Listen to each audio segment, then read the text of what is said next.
For performing substitution and elimination reactions, there are some alternatives to halogens. We have two right here. We have the alkyl sulfonates. That's a family of compounds. More prominently, we see alkyl tosylates right here and alkyl triflate right here. These are actually very good leaving groups. They're resonance stabilized. They're actually very convenient to use. They are also quite large, so we usually use abbreviations when drawing their structure. So we don't want to be drawing this time and time and time again.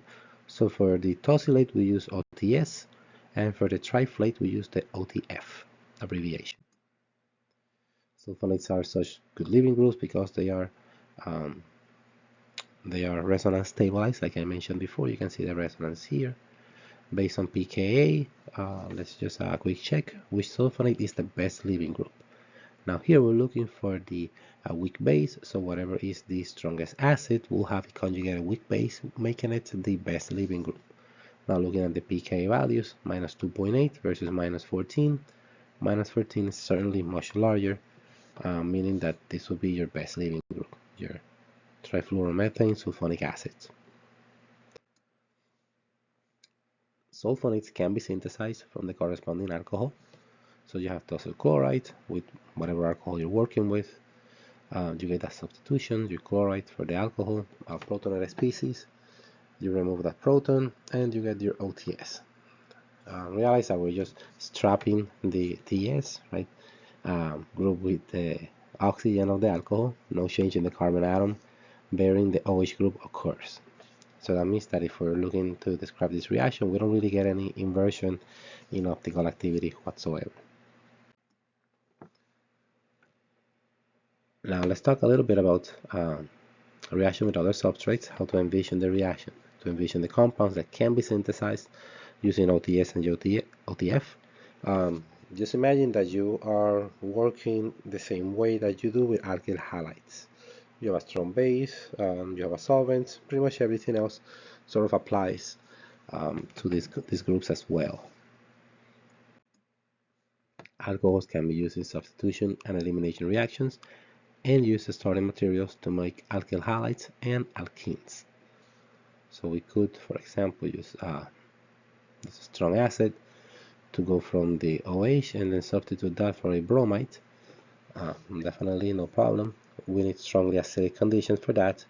And when we have that, we have what we call a protic solvent, protic from protons, right? So you have an excess of protons when you have acidic conditions. So that means that you have a protic solvent. The reason we need that is because OH by itself is not really a very good leaving group. In fact, it's actually considered a bad leaving group. But if we protonate it, we turn it into H2O with a plus charge, that is an excellent leaving group. So it'll leave rather easily, and then we can put in our substitute our nucleophile in there. The mechanism will be either SN1 or SN2, depending on whether it's primary, secondary, or tertiary. Primary alcohols react via SN2, but secondary and tertiary alcohols react via SN1 mechanism. Strongly acidic conditions are protic condition, like I mentioned, which would favor SN1, but since primary carbocations are too unstable to form, primary alcohols react via SN2 mechanism. Alcohols will undergo E1 elimination when reacted with sulfuric acid. Again, the strongly acidic conditions are protic conditions, which favor E1 for secondary and tertiary substrates. So the mechanism, as you can see here, is the same thing we've been seeing over and over.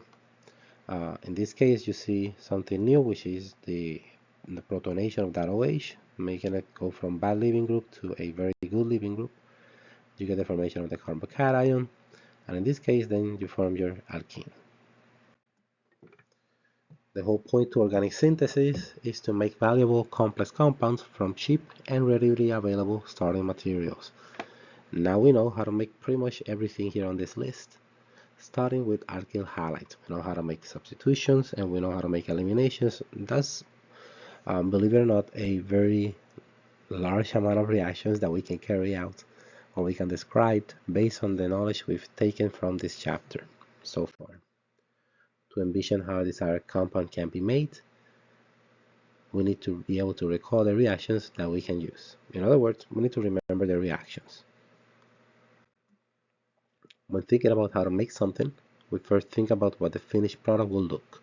So usually you kind of go backwards. You know the product, that'll tell you what reactions you need at the very beginning and what reaction conditions you need.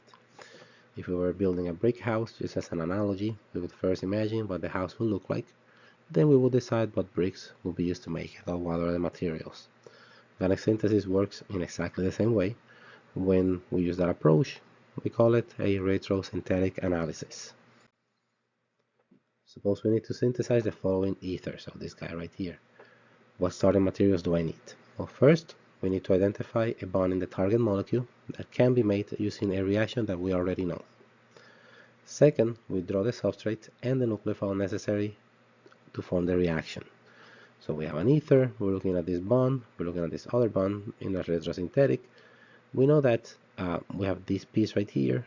Can we attach this other part as a nucleophile?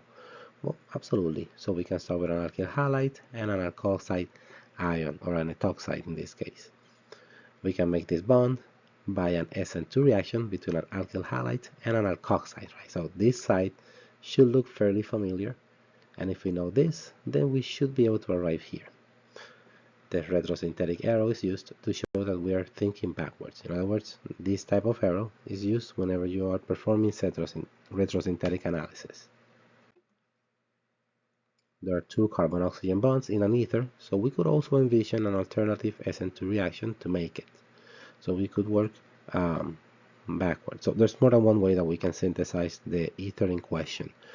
This is important because many times, if you're not given, let's say, some constraints, then you may be able to arrive at the same product using more than one strategy, and that will be perfectly okay, right? That happens, and that's perfect. If instead you're giving constraints, you're saying, well, you have these reagents or you have these conditions, then usually that narrows down how that retrosynthesis is going to happen. Step 3, we verify that the reaction we have proposed is reasonable. And lastly, we sort of, once we've worked it out, then we draw the reaction and how it goes. Now let's talk a little bit about the solvent effect. We already saw that depending on the type of nucleophile, your reaction will go faster or will go slower. Very stable nucleophiles will allow for faster reaction. We kind of saw this trend already. Here we have numbers attached to it. It's actually pretty interesting. Depending on whether you have polar protic or aprotic solvent. When you have a protic solvent, you can see that a larger negative base, an halogen like iodine, actually increases the rate dramatically versus a very small, highly electronegative fluoride, which makes things really slow. But if you have a polar aprotic solvent, you can see the opposite. You can see an increase by a factor of 150 with iodide, but a factor of 82 million with fluoride. So that means that depending on the type of solvent and the type of nucleophile, the reaction will proceed differently. Overall, for SN2 reactions, a polar aprotic solvent is always the best choice. For SN1 reactions, a polar protic solvent is best. Keep in mind these two things are very different. Protic means that you have an excess of protons, no, that hydrogen plus. Aprotic means you don't have any of that. Need a polar aprotic solvent for SN2 reactions. We have a few examples here of polar protic. These are by no means the only solvents. These are just a few representative examples. And on the bottom you can see polar aprotic solvents. Nucleophiles are less stable, thus more reactive in aprotic solvent. The activation energy will be lower and the reaction will be faster. Aprotic solvents, in conclusion, are best for SN2 reactions.